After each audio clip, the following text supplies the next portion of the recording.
محمد صلى الله عليه وسلم وآله وأزواج ذريته وأهل بيته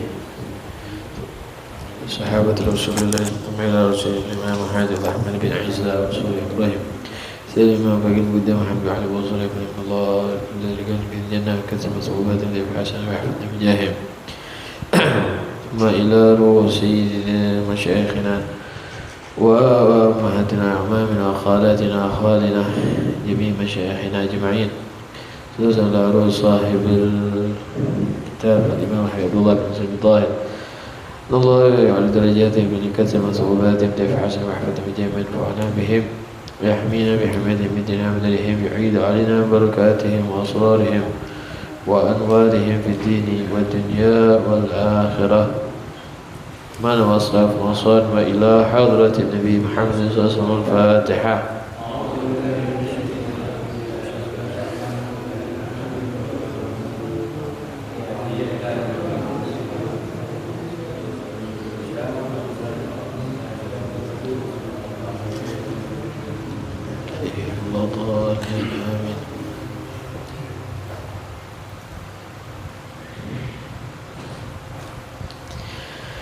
Bismillahirrahmanirrahim. Alhamdulillah rabbil alamin wa bihi nasta'inu ala umuri dunya waddin wassalatu wassalamu ala asyrafil anbiya'i wal mursalin sayyidina wa maulana Muhammadin wa ala alihi wa sahbihi ajma'in.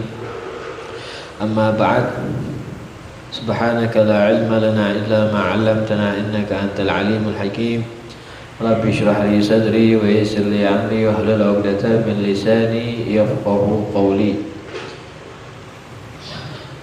Ma'asyiral aba, ma'asyiral ummahat, ma'asyiral ikhwan, rahimani wa rahimakumullah. Alhamdulillah, segala puji dan syukur selalu kita utarakan atas apa-apa limpahan karunia nikmat yang Allah berikan kepada kita, khususnya pada malam hari ini.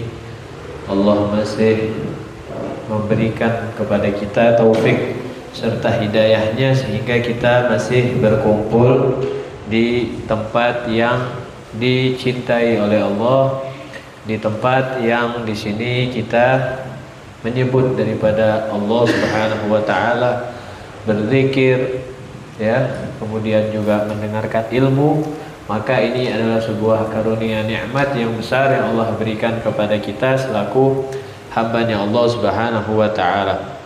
Ma'asyiral hadirin, ma'asyiral hadirat yang dirahmati oleh Allah, pada malam hari ini berhubung guru kita beliau dalam keadaan ma'dzur, tidak bisa hadir di sini ya, karena beliau juga kemarin baru menyelesaikan daripada akdun nikah putrinya yang nomor 2 ya. Mudah-mudahan insyaallah menjadi keberkahan di dalam keluarga, jadi sakinah mawaddah warahmah dan juga mudah-mudahan beliau selalu diberikan kesehatan dan afiah, selalu bisa membimbing kita di dalam majelis-majelis ilmu dan selalu kita mendapatkan keberkahan daripada guru-guru kita. Amin amin ya rabbal alamin. Ma'asyiral hadirin, ma'asyiral hadirat, rahimani wa rahimakumullah. Adapun yang ingin saya baca pada malam hari ini yaitu kitab daripada kitab guru saya Al-Habib Ali bin Hasan Baharun, yaitu kitab Al-Fawaidul Mukhtarah, yaitu pilihan faedah-faedah pilihan yang beliau catat di waktu beliau menimba ilmu dengan gurunya Al-Habib Zain bin Ibrahim bin Sumair ya, Habib Zain bin Ibrahim bin Sumair, beliau masih dalam keadaan hidup ya, sekarang masih tinggal di kota Madinah Al-Munawwarah. Mudah-mudahan beliau selalu diberikan kesehatan oleh Allah dan afiah, dan kita mendapatkan keberkahan daripada kitab yang kita baca pada malam hari ini.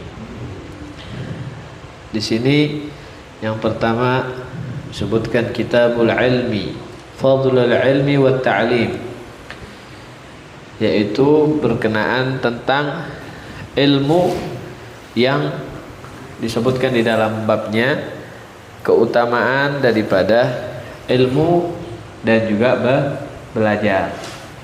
Ya. Jadi kita sering mendengar yang disampaikan oleh guru kita bahwasanya orang belajar itu tidak terbatas dengan usia. Ya, belajar ilmu agama itu tidak terbatas dengan usia. Oke, di dalam riwayat disebutkan utlubul ilma minal mahdi ilal lahad.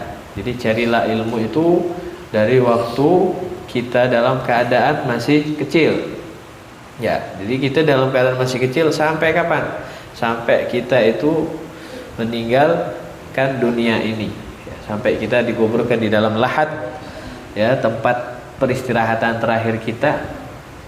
Selama kita masih hidup di dunia, maka tuntutan kita wajib mencari ilmu agama, ya, mencari ilmu yang berkaitan tentang kehidupan kita, terlebih khusus ilmu yang bisa menyelamatkan kita di dunia dan di akhirat. Jadi sangat penting sekali ilmu ini. Ya, bahkan di dalam riwayat yang lain disebutkan kun aliman. Ya, jadi ada 4 hal yang kita itu disuruh untuk bisa menjadikan itu sebagai pedoman di dalam hidup kita. Yang pertama adalah kun aliman. Jadilah engkau orang alim. Kalau seandainya kita tidak bisa menjadi orang alim, ya, maka wakun mustami'an, ya, nggak bisa jadi orang yang alim, ya, karena mungkin faktor-faktor banyak penyebab-penyebab yang membuat kita itu sangat sibuk di urusan yang lain, sehingga di usia kita saat ini kita tidak ada tidak ada kesempatan untuk bisa menguasai ilmu yang ingin kita kuasai, khususnya di dalam bidang agama, ya, sehingga tidak apa-apa, nggak bisa jadi orang alim, wakun mustami'an, ya, jadi orang yang mendengarkan ilmu, ya, nggak bisa jadi orang alim, jadi orang yang mendengarkan ilmu.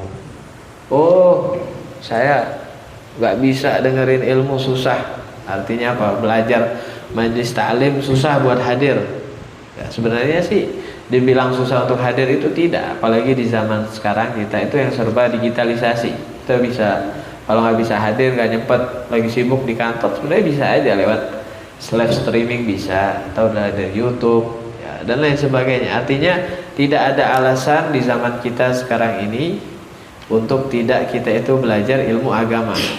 Ya, di sisi lain dengan adanya fasilitas yang dibikin oleh mereka, walaupun yang membuat pamflet daripada media sosial dan lain sebagainya itu mereka orang-orang kafir, tujuannya mereka itu ingin banyak sekali, ya, artinya tidaklah orang itu membuat sebuah program melainkan di situ sudah ada pasti tujuan, ya, banyak sekali, walaupun emang niatnya yang paling pertama itu untuk menghancurkan Islam. Islam itu diadu domba, ya, Islam itu dipecahkan satu sama lain. Oke, kalau kita lihat, ya, gak heran kalau kita ngelihat scroll video di Instagram dan lain sebagainya, banyak sekali orang-orang yang di situ mencaci, menghina ulama, ya, menghina ustadz, menghina kiai, bahkan sekarang ini pondok pesantren dan sebagainya.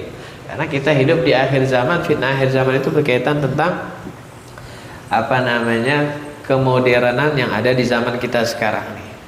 Ya, walaupun nilai negatifnya itu lebih banyak daripada positif, tapi di sisi lain, ya, nilai positifnya, ya, itu tidak bisa, artinya apa?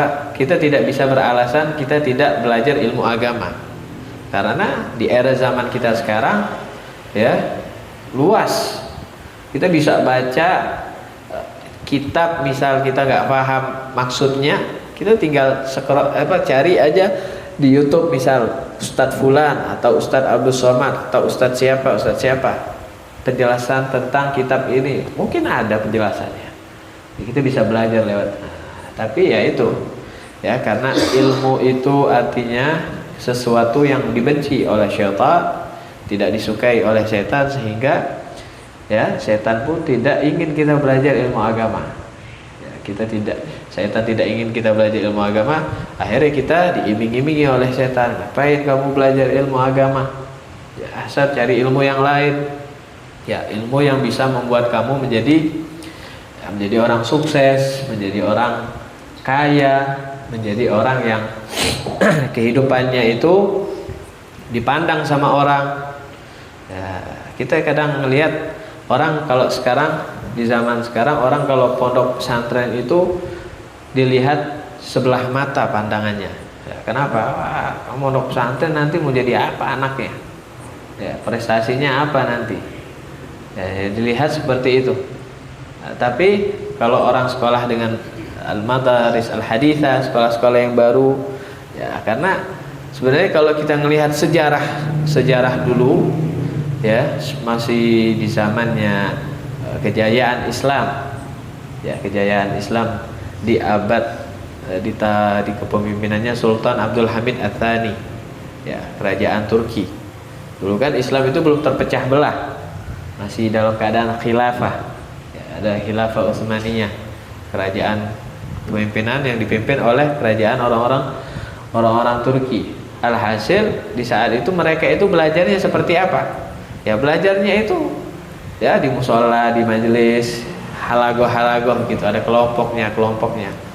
Ya bahkan nanti kalau dia ada gurunya bagian spesialis kedokteran, nanti belajar di situ.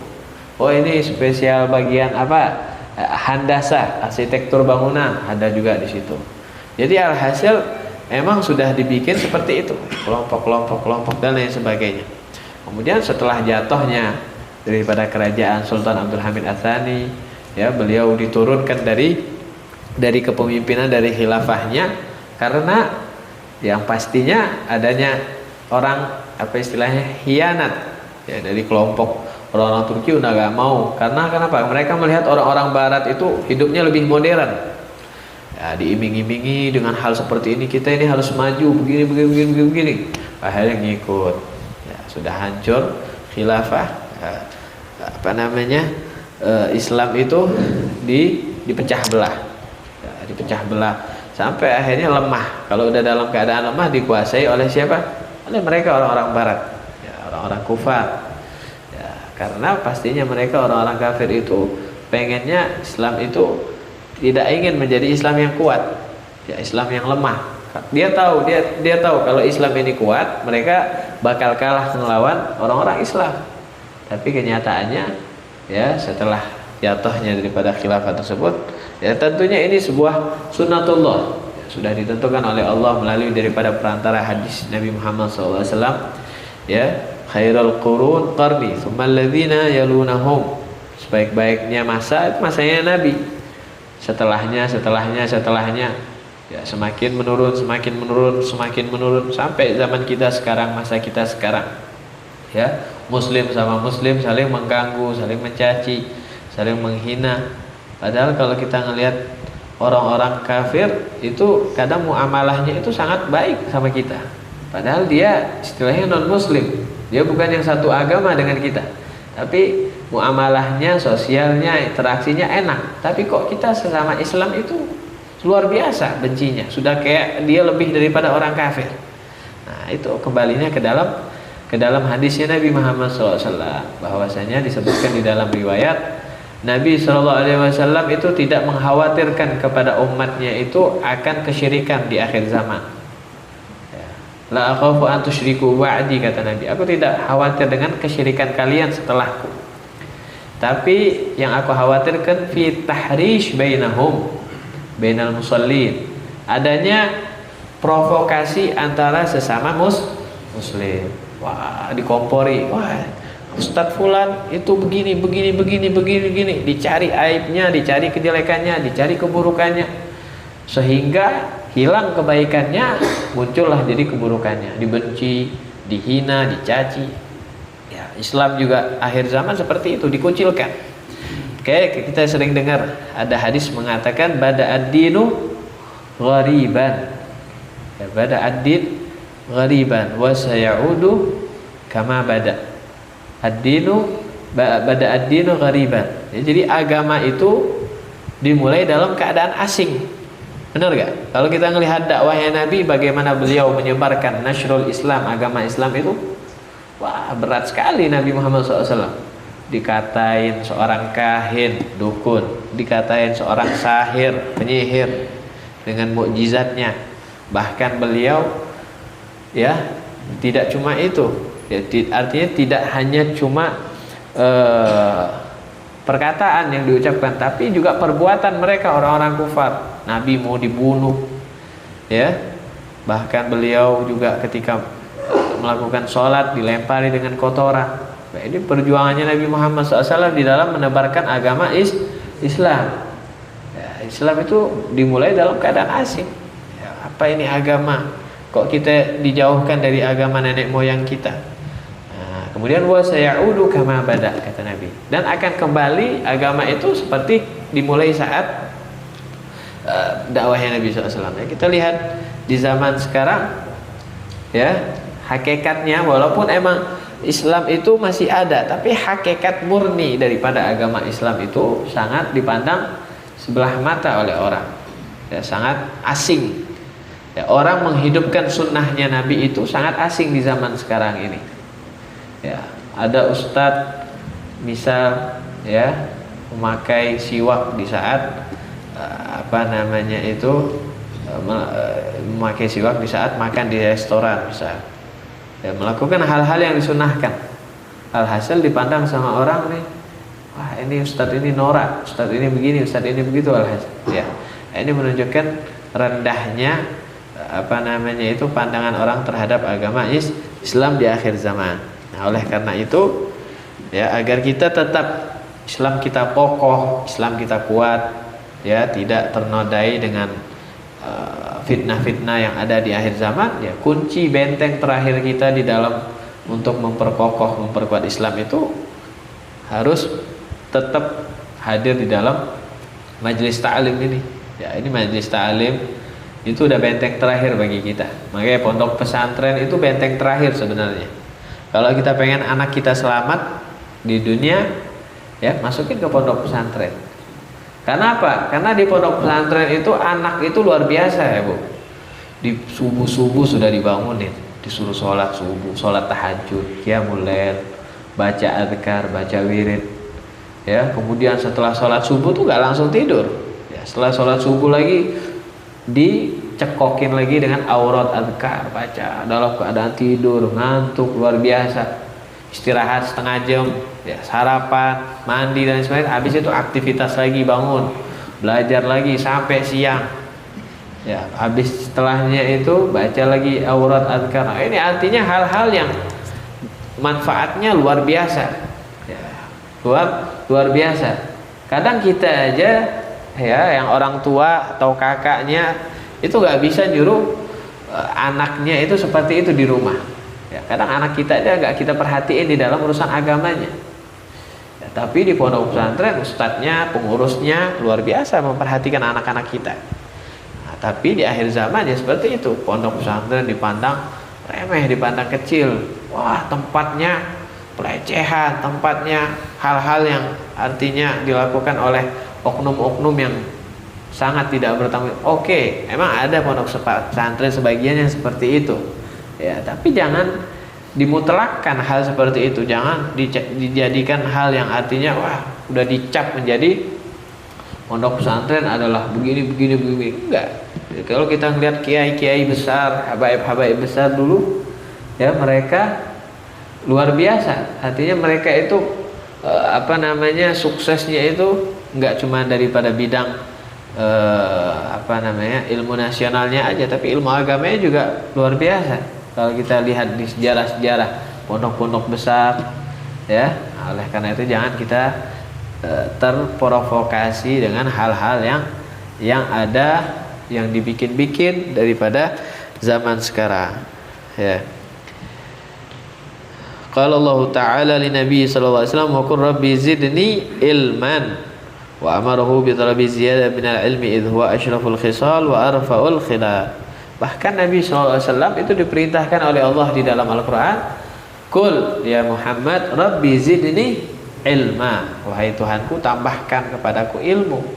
Kalau kita melihat Ya, sebagian ulama mengatakan di dalam tafsir, nabi saja, ya, seorang nabi, rasul, ya, yang kalau bukan karena Muhammad alam semesta tidak akan diciptakan, itu masih diperintahkan oleh Allah untuk menambah ilmu, diperintahkan untuk belajar, ya, melalui daripada wahyu daripada malaikat Jibril. Ya, apalagi kita selaku hambanya, umatnya Nabi SAW, ya harus banyak-banyak belajar. Ya, banyak-banyak belajar, benar-benar belajar dari pengalaman, belajar dari kehidupan, khususnya belajar ilmu agama. Ya, ini kita hidup di zaman sekarang ini banyak itu disebut dengan rajul tafih yatakallam bi umuruddin. Ya, orang-orang yang artinya tidak paham, tidak pernah belajar agama, tapi selalu ikut campur di dalam urusan agama. Kalau sudah ngelihat Ustadz Fulan salah sekali, wah langsung dikomen gak enak. Wah ini Ustadz sesat, ngajarin kita gak benar, begini, begitu. Padahal di dalam hadis Nabi mengatakan begini gak boleh begitu. Emang ente cuma hafal satu hadis doang? Hadis Nabi SAW banyak. Ya, riwayat dari para sahabat banyak, gak cuma itu saja. Nah, oleh karena kita orang zaman sekarang ini, ya, khususnya yang baru-baru hijrah, biasanya kalau baru belajar itu ngerasa orang yang paling bisa sudah, yang ngerasa orang yang paling hebat, ya, sehingga ustadz-ustadz yang lain, kiai-kiai yang lain ditantang, diajak debat, ya begini begitu. Itulah disebutkan dari rajul tafi yatakallam bi umuruddin. Ya, ente belum nyampe ke kapasitas yang ente untuk bisa berdebat dengan ustadz yang sudah luar biasa kapasitas ilmunya. Karena belajar ilmu itu tidak cukup setahun 2 tahun. Ya, itu belajar ilmu itu butuh waktu yang sangat lama sekali. Ya, butuh waktu yang sangat lama sekali.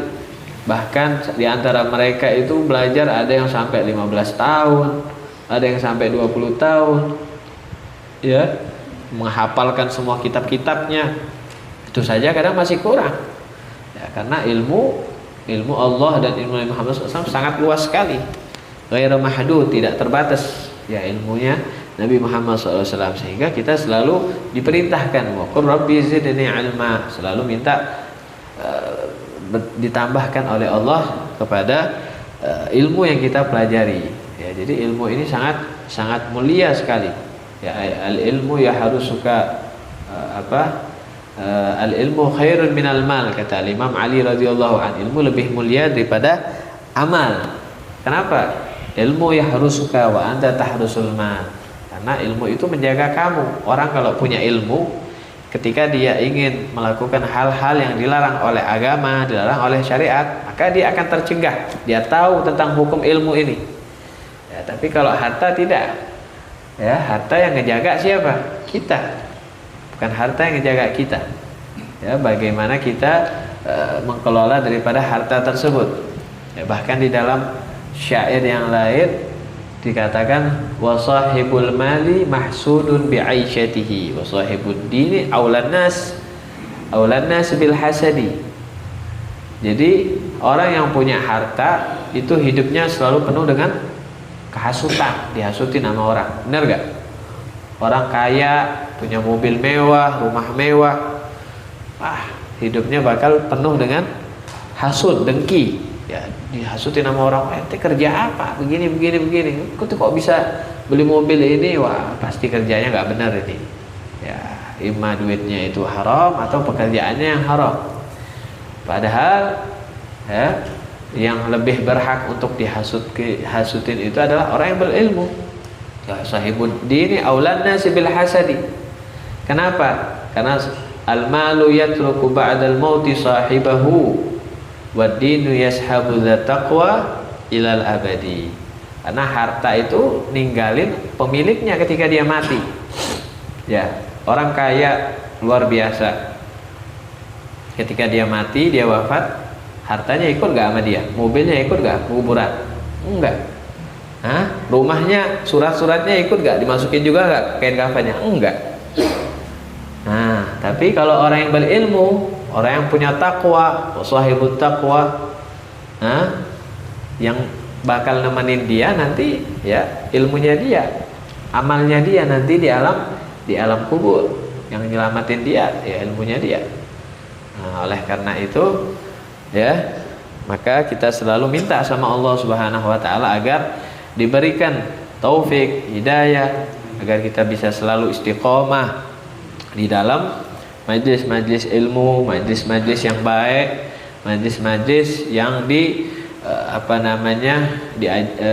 yang diajarkan di situ ilmu-ilmu agama oleh guru-guru kita. Ini harus kita betul-betul tekuni, harus kita jaga.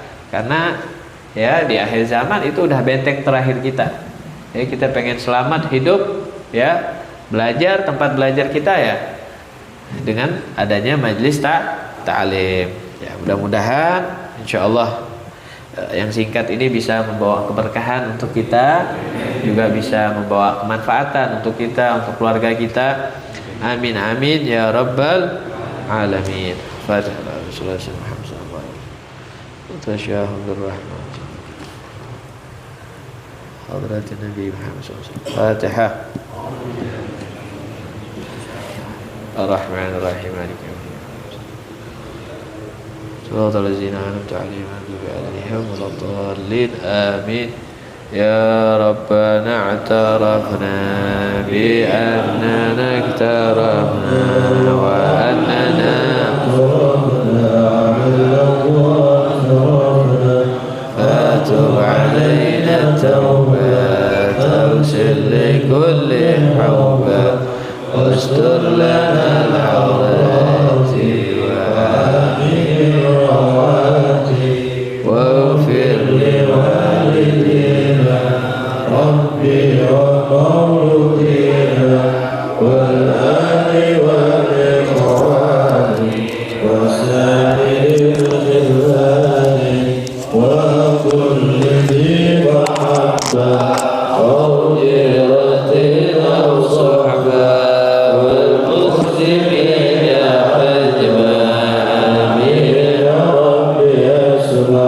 Oh